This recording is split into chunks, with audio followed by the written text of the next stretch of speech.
나를 찾는 화엄경 정엄 1. 서장 본장에서는 화엄경의 유래와 의미, 화엄경의 종류와 구성에 대해 살펴보도록 하겠습니다. 화엄경의 의미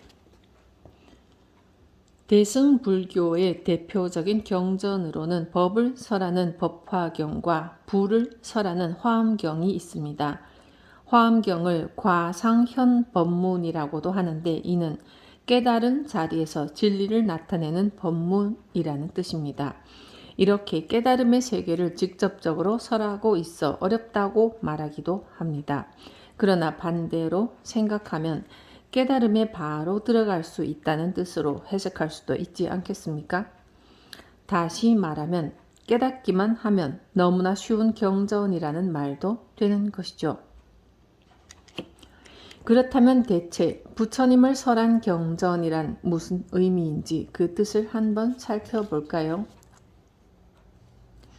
첫 번째로는 비로자나 부처님의 불가사의한 실력과 세계와 작용과 공덕 등을 설한 경이라는 뜻입니다. 두 번째로는 이렇듯 불가사의한 실력과 세계와 작용과 공덕을 갖춘 비로자나 불이 되는 길을 설한 경이라는 뜻입니다. 사실 화엄경의 본래 이름은 대방광불 화엄경이랍니다. 위대한 부처님의 깨달음의 세계를 설한 경전이라는 뜻이죠. 좀 더 구체적으로 그 이름의 의미를 살펴볼까요? 여기서 대는 작다의 상대적 개념인 크다가 아니라 시간과 공간의 개념을 초월한 절대의 대입니다. 방광은 넓다는 뜻으로 특히 공간적으로 넓다는 뜻이죠. 따라서 대방광불이란 한없이 크고 넓은 시간과 공간을 초월한 절대적인 부처님을 말합니다. 이때 대방광불은 석가모니께서 태어나시어 출가, 성도, 교화하는 인간적 모습을 얘기하는 것이 아닙니다. 법신 부처님이신 비로자나 불, 즉 광명의 부처님을 가리키는 것이죠.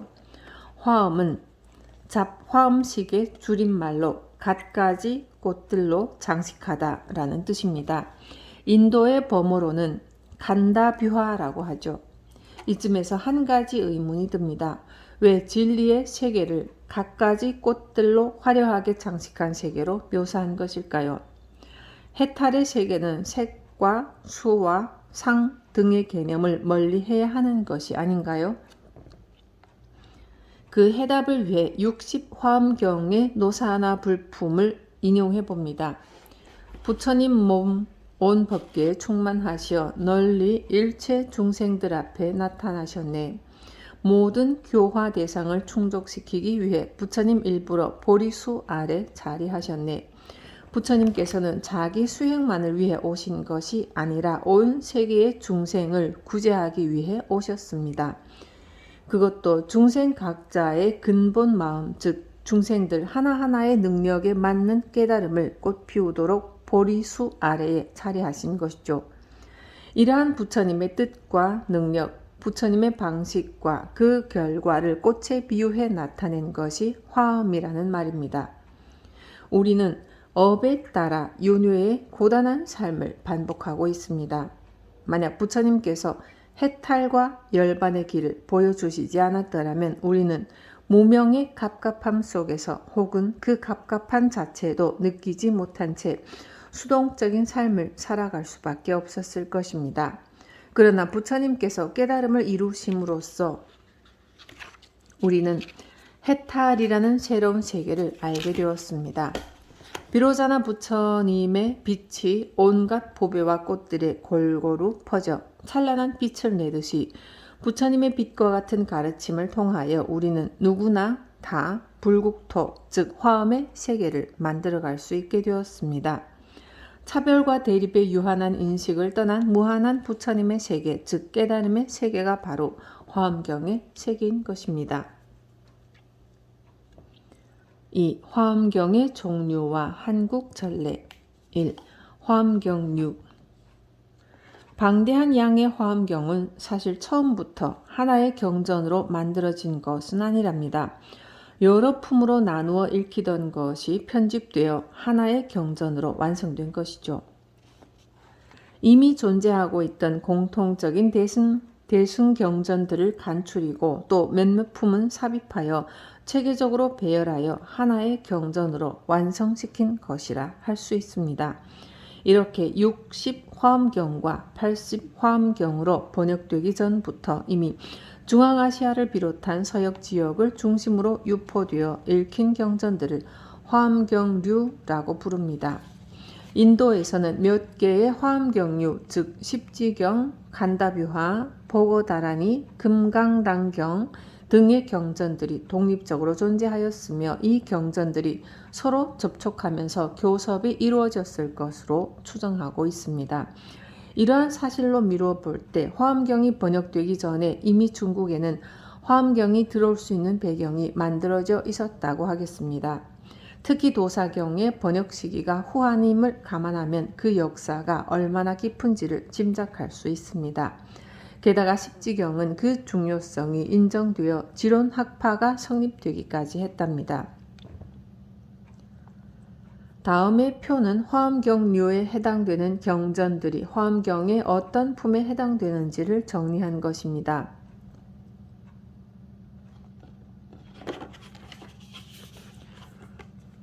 도사경은 명호품, 광명각품, 보살본업경은 명호품, 광명각품, 정행품, 십주품, 보살십주경은 십주품, 십주단결경은 십주품, 십지경은 십지품,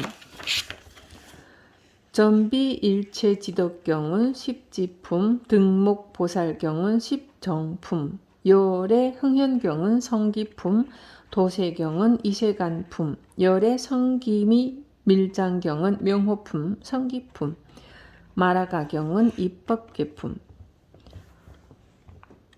이 화엄경의 종류. 이렇게 일정한 의도와 구성으로 완성된 화엄경도 번역의 시기와 번역가에 따라 구성과 내용이 조금씩 달라졌고 부르는 이름도 달라졌습니다. 현재 번역된 기록이 남아있는 화엄경은 4종류입니다. 첫째는 대방광불 화엄경 34품 60권. 통칭 60화엄경이라 불리는 대방광불 화엄경을 최초로 번역한 사람은 각현이라고 알려져 있는 불타발타라입니다. 각현은 인도 야가리성 출신으로 석시의 성을 이어 대대로 불교를 존중한 집안에서 자랐습니다. 8세에 출가한 각현은 불대선사로부터 선을 전수받고 여러 나라를 다니며 교화하였습니다. 각현이 계빈국에 당도하였을 때 마침 계빈국에 온 중국인 구법승 지엄을 만나 그의 청으로 중국으로 오게 되었다고 합니다. 각현은 동진의 수도 건강도량사에서 418년에 3월 10일 화엄경 번역을 시작하여 420년 6월 10일에 마침내 완성하였습니다. 이때 각현이 번역한 화엄경을 이해하고 받아 적은 최초의 중국인이 법업이라고 합니다. 2. 대방광불 화엄경은 39품 80권입니다. 통칭 80화엄경이라 불리는 대방광불 화엄경을 최초로 번역한 사람은 당의 실찬안타입니다. 당의 여제 측천모후가 새로운 경전의 보급과 60화엄경의 보충을 위해 인도에서 경전을 가져오도록 명하였고 이때 장안에 번본 화엄경을 가져와 낙양동도의 대편공사에서 번역을 시작한 이가 바로 실찬안타입니다. 보리유지와 삼장법사 의정이 번본을 읽고 불예와 현수법장이 번역을 도왔다고 합니다. 화엄경의 번역은 699년 불수기사에서 완성되었고 내용이나 문장의 구성면에서 흠잡을 데 없이 완벽한 경전으로 평가되고 있습니다. 3. 대방광불 화엄경 1품 40권. 통칭 40화엄경이라 불리는 대방광불 화엄경을 최초로 번역한 사람은 당의 반야삼장입니다. 또한 화엄종 제4조로 추앙받는 청량국사 진관도 번역에 동참하여 경의 문장을 다듬는 윤문의 소임을 맡았다고 전해집니다. 이 경은 795년 남인도 오차국의 사자왕이 손수 베껴 쓴 화엄경을 당의 황제 덕종에게 보낸 것으로 798년 정원 연간에 번역하였다고 하여 정원역 화엄경이라 부르기도 합니다. 이 경은 입불가사의 해탈경계 보현 행원품 일품으로 구성되어 있는데 이는 60화엄경과 80화엄경의 입법개품, 장역화엄경의 경장엄품이 대폭 증보 개정된 것입니다. 천수경에 나와 있는 열애 10대 발언문이나 108예불 참회문의 후렴구, 보현 10원가 그리고 장엄 연불의 출전도 바로 이 경전입니다. 4. 장역화엄경 45품 불화엄이라고도 불리는 장역화엄경은 9세기 말경 티베트의 지나미트라 등이 번역한 것으로 알려져 있습니다. 중국에서는 티베트를 서장, 즉 서역에 있는 나라라 칭하였기 때문에 이 경전을 장역화엄이라 부른 것입니다. 이 가운데 화엄경의 번본이 완성된 형태로서 현존하는 것은 60화엄경과 80화엄경, 장역화엄경의 십지품과 입법개품입니다. 이처럼 일찍이 완성된 형태의 화엄경이 번본으로서 존재했다는 사실은 당나라 초기 지엄이 쓴 공목장에서 대자은사 화엄 번본의 존재를 확인하고 그 조사를 행했다는 기록에서 추측할 수 있습니다.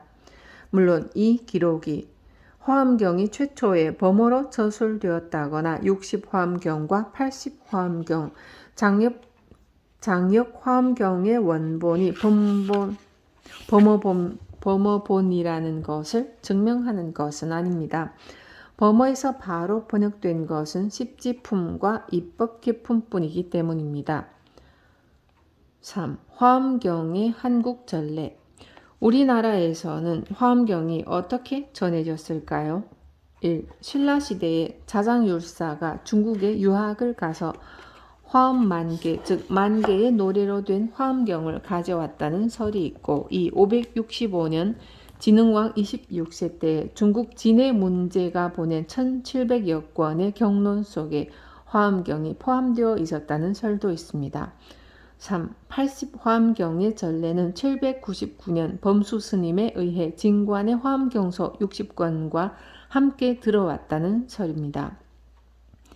이렇게 화엄경의 한국 전래는 기록만 남아있을 뿐 이 경들이 어디서 어떤 형식으로 한반도에 들어왔는지 확실한 과정은 알려진 것이 없습니다. 물론 전해진 경전들이 어떻게 보관되었고 혹은 언제 간행되었는지의 기록도 없습니다. 다만 현재 돌이나 나무에 새겨진 화엄경의 경전 가운데 일부만이 기록의 근거로 남아 있습니다. 합천해인사에는 사간장경의 60화엄경이 고려장경의 60화엄경과 80화엄경이 판각되어 있습니다. 또한 구례화엄사 각황전에는 석경 조각이 보관되어 있고 서울 봉은사 판전에는 청량국사 진관의 화엄경소와 연희초 합본이 판각된 목판이 소장되어 있습니다. 3. 화엄경의 구성. 80화엄경은 3막 9장 39품으로 구성되어 있습니다. 그 무대 배경은 시공을 초월하여 지상에서 천상으로 다시 지상으로 이루어지는 범우주적 공간이죠. 지상은 정멸, 도량, 보광명전, 급고독원 등 세 곳이고 천상은 도리천궁, 야마천궁, 토솔천궁, 타화자재천궁 등 네 곳입니다. 이처럼 7곳의 장소 가운데 보광명전에서 3회의 설법이 이루어지므로 7009회라고 하며 39품이란 내용적으로 분류된 품의 숫자를 말합니다. 이것을 순서대로 나열해보면 정멸도량 6품, 보광명전 6품, 도리천궁 6품, 야마천궁 4품, 도솔천궁 3품, 타화자재천궁 1품, 보광명전 11품, 보광명전 1품, 급고독원 1품으로 정리할 수 있습니다. 물론 부처님의 몸은 정멸도량인 보리수 아래에 앉으신 채 삼매에 들어 지상과 천상의 세계를 넘나들고 있습니다. 각 품에서는 부처님과 함께 다양한 보살들이 등장하고 있는데 그들은 부처님을 대신하여 웅장하고 장엄한 모습으로 설법하며 광명의 세계를 펼쳐 보이고 있습니다. 제1회 법회에서는 보현보살이 부처님의 세계를 설하고 제2회에서는 문수보살이 믿음에 대해 설하고 제3회에서는 법회보살이 십주법문을 설하고 제4회에서는 공덕림보살이 십행법문을 설하고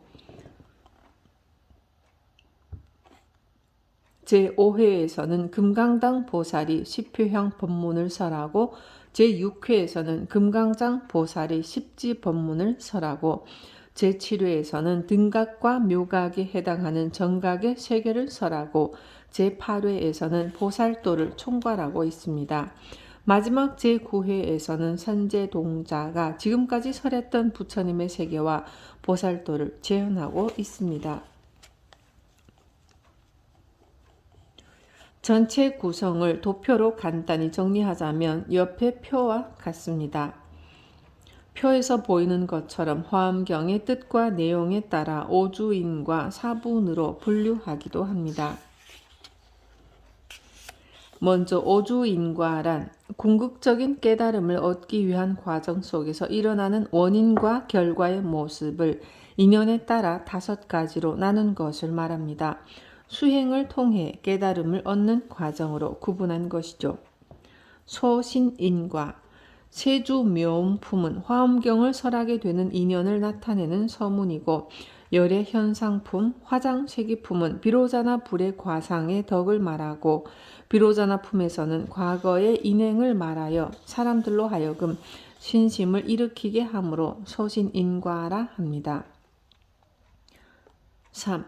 2. 차별인과 열의 명호품, 제주 보살 주처품은 50위의 인행의 차별이 있는 것을 말하고 불부사의법품, 열의 수호 광명 공덕품에서는 부처님 과상의 삼덕이 수행 단계에 따라 다르게 나타나므로 차별인과라 합니다.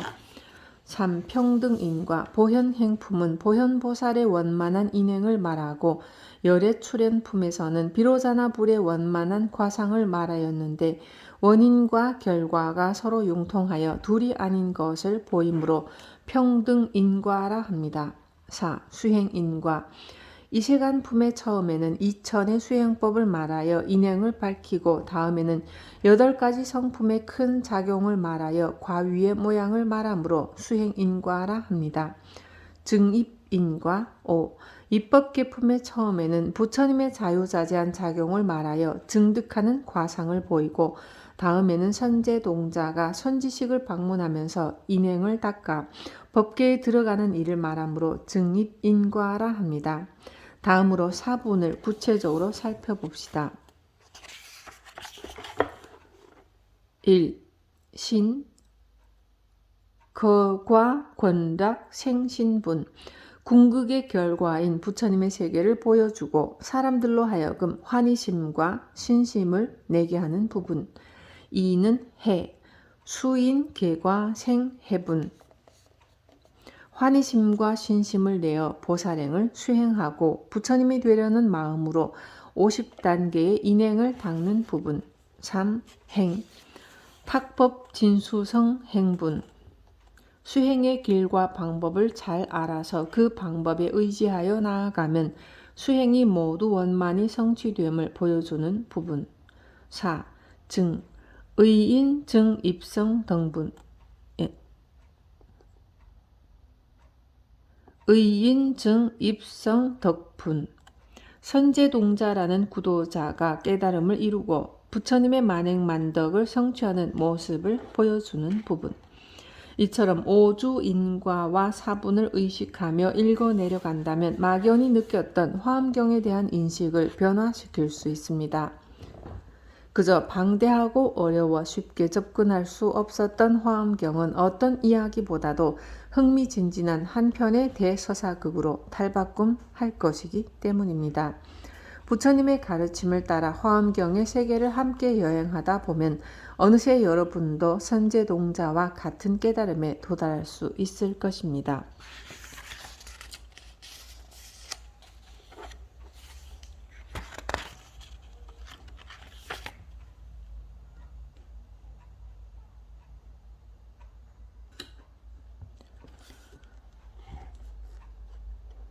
정멸도량 제1법회 제1회 설법 장소인 정멸도량에서는 보현보살의 입을 통해 총 6개의 품이 설해지고 있습니다. 이 품은 모두 믿을 대상으로서의 부처님과 세계의 묘한 공덕과 그리고 훌륭한 인행을 보여주고 있습니다.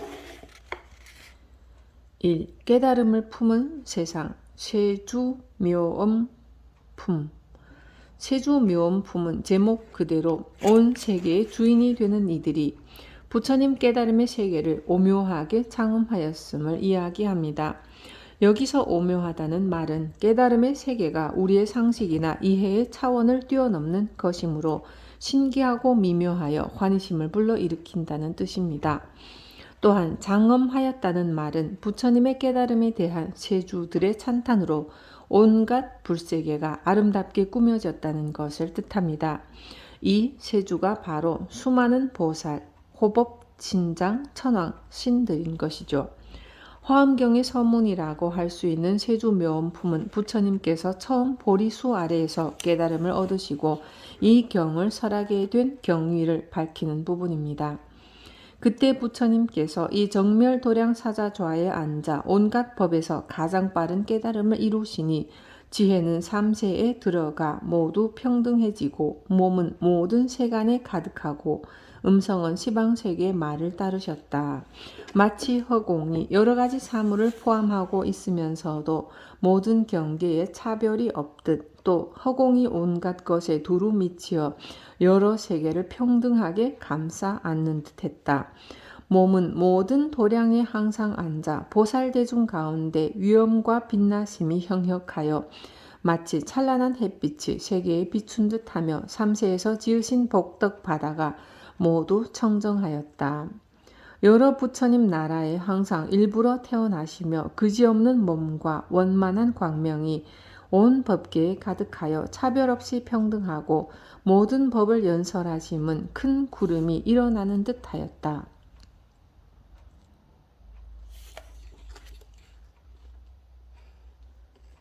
털끝마다 온갖 세계를 받아들이되 서로 장애가 되지 아니하며 제각기 한량없는 신통한 힘을 나타내어 모든 중생들을 교화하셨다. 몸이 시방세계에 널리 있으면서도 서로 부딪히지 아니하고 지혜는 모든 형태에 들어가 법이 비고 고요함을 알았다. 삼세 부처님들이 갖고 있는 신통 변화를 광명 속에서 모두 보게 되고 온갖 부처님 세계와 부사의계에 한 겁에 있는 장엄을 모두 나타나게 하였다. 부처님 깨달음의 순간을 마치 영화의 한 장면처럼 그려낸 이 부분은 부처님의 나타나심을 테마로 하고 있습니다. 그리고 서로 걸림이 없이 융합하는 상입과 널리 퍼져 있는 편재를 이야기합니다. 우리는 허공과 사물 혹은 세계와 티끌을 분리시켜 생각하지만 부처님 세계 속에서는 모두 하나가 됩니다. 허공과 사물은 서로를 포함하고 있고 세계는 하나의 털끝에 모아지고 털끝 하나하나가 세계를 이루기도 하기 때문입니다. 세주묘엄품은 부처님 깨달음의 구체적인 내용보다는 부처님 깨달음의 힘을 이야기하고 있습니다.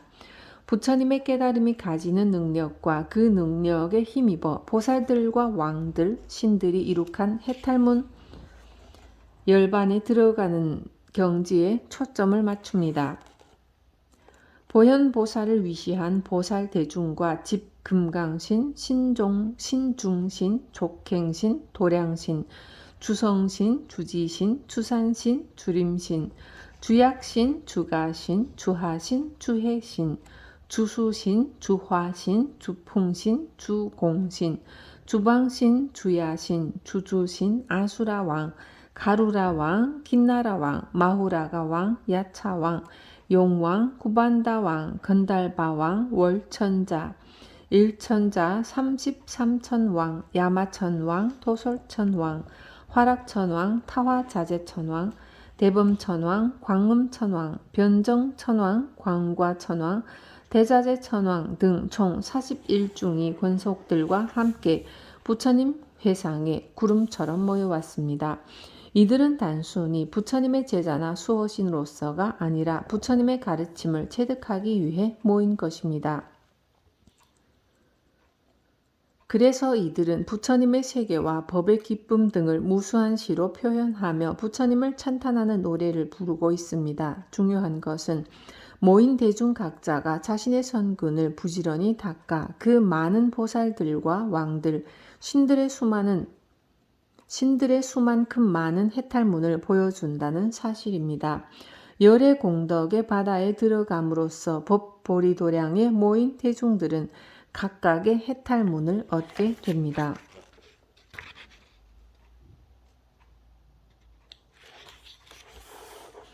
묘한 불꽃 바다 대자재 천왕은 법계와 허공계의 고요한 방편의 힘인 해탈문을 얻었고, 자제한 이름 빛 천왕은 온갖 법을 두루 보고 모두 자제하는 해탈문을 얻었고, 깨끗한 공덕 눈 천왕은 온갖 법이 나타나지도 않고 멸하지도 않고 오지도 않고 가지도 않고 작용이 없는 행인 해탈문을 얻었고, 지국 건달바 왕은 자제한 방편으로 모든 중생을 거두어주는 해탈문을 얻었고, 나무 광명 건달바 왕은 온갖 공덕 장엄을 널리 보는 해탈문을 얻었고, 넓은 광명 불꽃 갈무리하는 불 다스리는 신은 온갖 세간의 어둠을 모두 없애는 해탈문을 얻었고, 큰 광명 널리 비친 불 다스리는 신은 흔들리지 않는 복력과 큰 자비의 광인 해탈문을 얻었고, 보현보살 마하살은 헤아릴 수 없는 해탈의 문의 방편 바다에 들어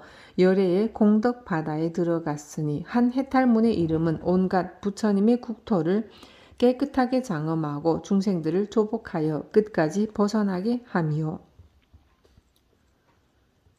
한 해탈문의 이름은 모든 열애의 처소에 나아가 공덕을 구족한 경계를 닦음이요. 물론 부처님께서 우리에게 수많은 해탈문을 다 성취해야 한다고 말씀하시는 것은 아닙니다. 부처님께서는 우리에게 아주 어려운 것을 바라지 않습니다. 그저 각자의 능력에 맞게 지속적으로 정진하기를 원하십니다. 세주 묘음품에서 묘사하는 부처님의 깨달음은 그 깨달음 자체가 광대한 힘을 발휘하고 있습니다. 우리가 부처님을 언제나 빛의 부처님이라고 일컫는 이유도 여기에 있습니다. 빛을 실체라고 증명할 수는 없지만 어디 하나 두루 미치지 않는 곳이 없기 때문입니다. 이 부처님 나타나시는 모습, 열의 현상품. 열의 현상품에서는 화엄경이 교설되는 인연을 이야기합니다. 모인 대중들이 마음속으로 40가지 질문을 하는데 크게는 불세계와 보살세계에 대한 질문입니다. 부처님께서는 이에 답하기 위해 광명으로 출현하십니다. 금강경에는 다음과 같은 구절이 있습니다. 형태에 의해서 나를 보고 소리에 의해서 나를 찾는 자는 잘못된 노력에 빠져 있나니 마침내 부처를 볼 수 없으리라. 여기서 지칭하고 있는 형태와 소리란 실체를 가진 것들을 말합니다. 연기와 인연의 흐름이 아니라 나의 외부에 존재해 있는 무엇으로 고정시켜 보거나 듣는 것을 가리키는 것이죠. 우리가 어떤 것을 변함없이 존재하는 무엇으로 보게 되면 우리는 결코 부처님을 만날 수 없습니다. 우리가 집착을 버려야 하는 까닭도 여기에 있습니다. 살아가면서 어떤 인연을 통하여 깨달음에 이르게 될지는 알 수 없습니다. 그러나 발심하게 되면 우리 주위의 모든 것들이 깨달음의 가능성으로 가득 차 있음을 알게 될 것입니다. 삶에서 마주치는 모든 것들이 깨달음에 이르도록 하는 가능성이기에 부처님은 모든 세상에 모든 인연에 두루 계십니다. 열의 현상품에서 보살들은 부처님의 위신력을 받아 이렇게 노래합니다. 부처님 몸 온 법계에 가득하시니 간대마다 중생 앞에 나타나시네. 인연 따라 어디든 나아가지만 언제나 보이좌에 앉아 계시네. 부처님의 털끝 하나하나 온 티끌 세계에 티끌 수만큼에 붙여 계시네. 보살 대중들이 빙 둘러 있을 때 보현보살 뛰어난 행을 연설하시네. 부처님 보리좌에 앉아 계시면서 한 털끝에 많은 세계 보이시네. 낱낱 털끝에 나타남도 또한 그러하니 온 법계에 이렇게 두루 하시네. 부처님께서는 어떤 움직임도 없이 어느 면에서 봐도 동일한 사물처럼 원만하게 계십니다. 그리하여 우리는 어떤 인연을 통해서 부처님을 보더라도 동일한 부처님의 모습을 볼 수 있는 것입니다. 시인의 눈이 만개한 꽃 속에서 우주의 펼침을 보고 쓰러져 가는 꽃잎에서 우주의 접힘을 바라보듯 발심한 부처님의 제자는 모든 사물들 속에서 부처님의 출현과 오묘한 작용을 볼 수 있습니다.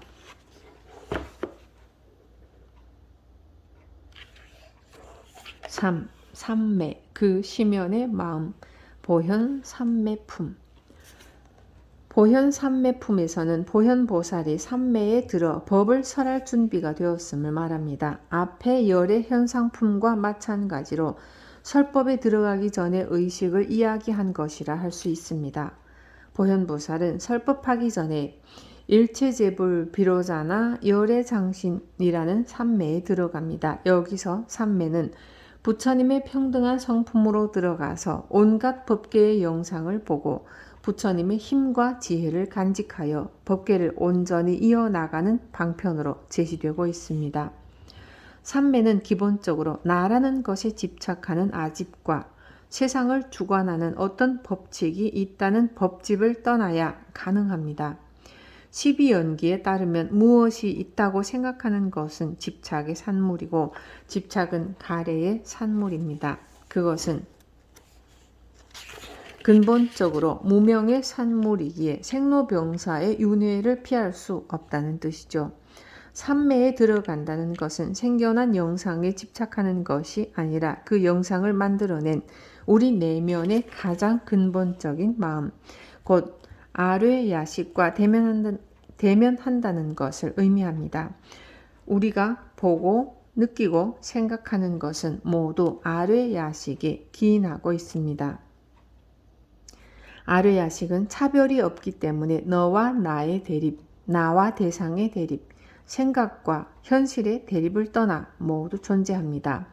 다시 말해서 보현보살이 삼매에 들어 관찰하는 모든 광경은 모든 사물과 생명이 서로 포함하고 하나가 되는 우리 의식의 시면이라고 할 수 있습니다. 때문에 삼매에 들면 신족통, 천안통, 천이통, 타심통, 숙명통, 누진통 같은 걸림없는 신통의 능력을 얻게 됩니다. 4. 화엄경의 우주관, 세계 성취품. 화엄경에는 불교의 우주관이 잘 나타나 있습니다. 그러나 우리가 흔히 접하는 단일하고 통일된 하나의 우주관을 제시하는 것은 아닙니다. 세계 성취품에서는 우주의 유형을 머무름, 형상, 최성, 장엄, 청정방편, 부처님 출현, 겁의 머무름, 겁의 변천, 차별 없는 일 등으로도 설명합니다. 또한 각각의 세계는 모난 것, 둥근 것, 모나지도 둥글지도 않은 것, 물같이 소용돌이 치는 것, 꽃 모양을 한 것, 중생 모양을 한 것 등 아주 다양한 모습을 하고 있다고 말합니다.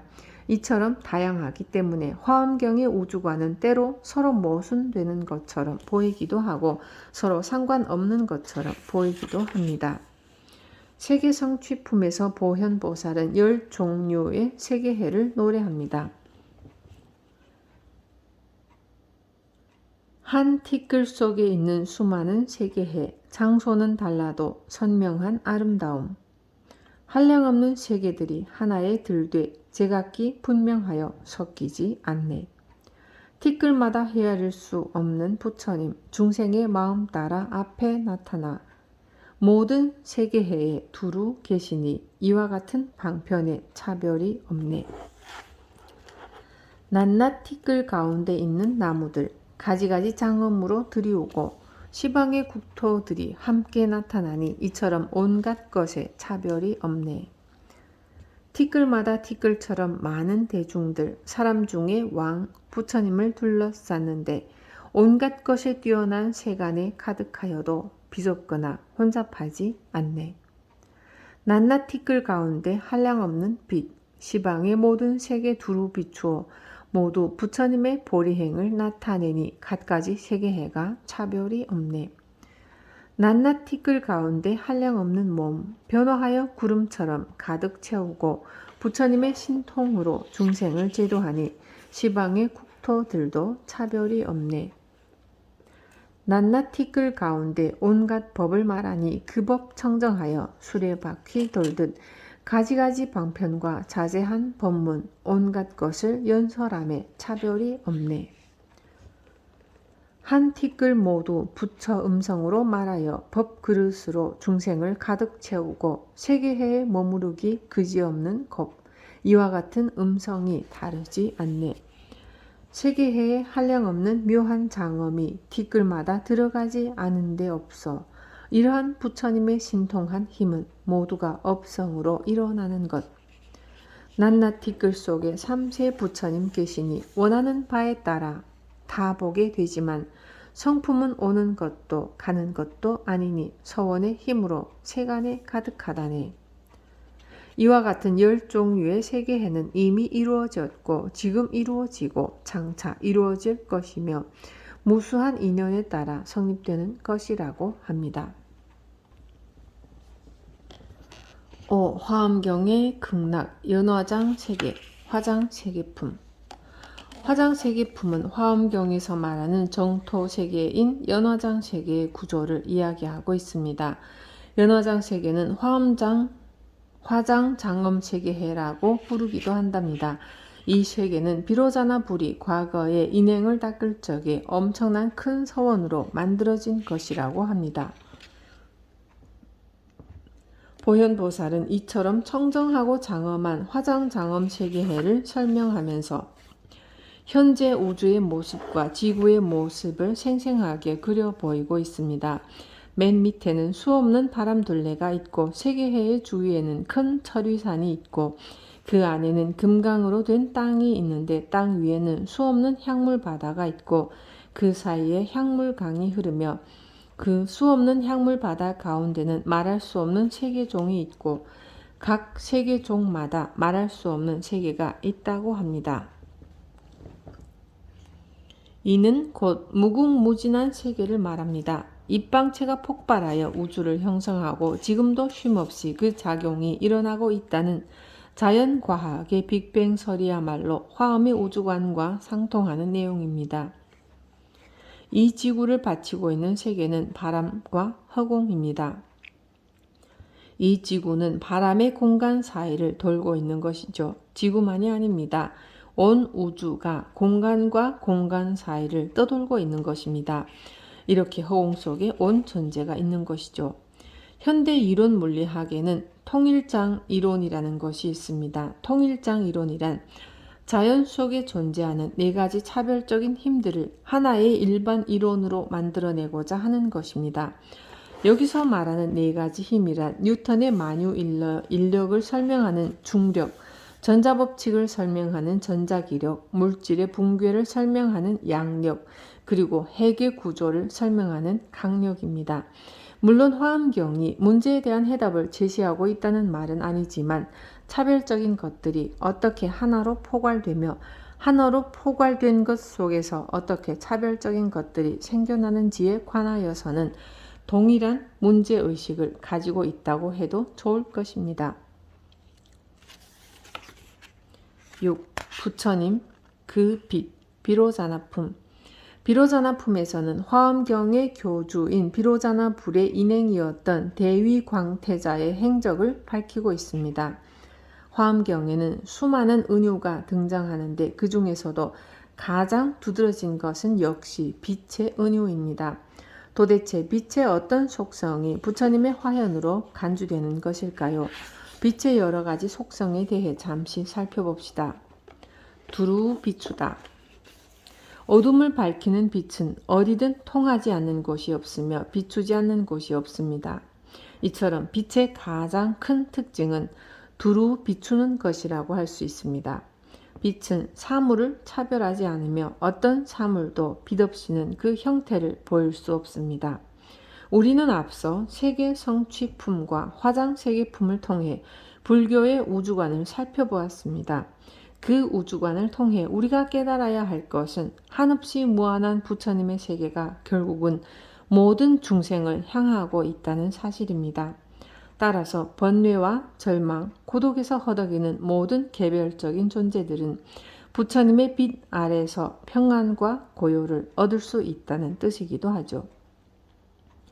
이 차별을 드러내다. 빛은 차별 없이 비추지만 그 빛을 받은 사물들은 자신의 고유한 모습을 다른 사물을 향해 드러냅니다. 빛은 사물 고유의 존재성을 인정하고 스스로 드러날 수 있도록 도와주는 역할을 하는 것입니다.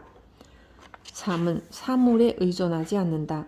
모든 사물은 빛에 의존하지만 빛은 사물에 의존하지 않는 자족성을 가지고 있습니다. 빛은 언제나 사물들을 비추고 있으며 어둠과 무명은 다만 빛이 없는 잠정적인 사물들의 상태일 뿐입니다. 따라서 언제든 마음을 움직여 빛을 향하게 한다면 우리는 언제나 그 빛을 바라볼 수 있는 것입니다. 4. 생명력을 갖고 있다. 먹이 피라미드의 가장 아래쪽을 차지하는 식물은 모든 생명체에 에너지를 공급하는 원천입니다. 그리고 그 식물의 가장 대표적인 특징은 광합성을 통해 스스로 영양분을 얻는 것이죠. 물론 광합성은 빛이 없다면 불가능한 작용입니다. 이처럼 빛은 지구상의 모든 생명 에너지의 근원이며 또 우리 삶의 근원입니다. 이렇게 빛의 속성을 알게 되니 슬그머니 의문이 들 수도 있습니다. 자연의 빛이 아무리 노력을 하지 않아도 우리를 비추고 비로자나 부처님의 빛이 언제나 우리 안에 있는 것이라면 우리는 아무런 노력을 하지 않아도 되는 것일까요? 이에 대한 대답을 대위광태자의 개송으로 대신할까 합니다.